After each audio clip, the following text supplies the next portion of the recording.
I'm Jenny Waters with Trackside Model Railroading. I'm here with Chuck Lee at his Colorado Front Range HO scale layout. And Chuck, thanks for having us. Well, thank you for coming out. So. Yeah, we're just kind of maybe just tell us about the layout. Or... Okay. Well, construction started in 2016 when we bought the house.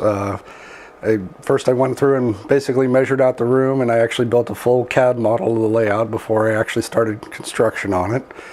But a lot of the components of the layout are reused from previous layouts that I had built, and so I tried to reuse as much bench work as I could before building new bench work. Sure.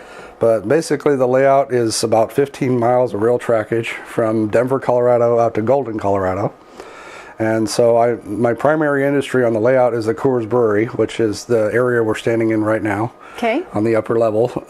It is the largest industry on the layout. In a typical operating session, it takes two guys the entire 4 or 5 hour session to switch the area. Okay. It receives about 100 cars throughout the session, so it's a very busy area.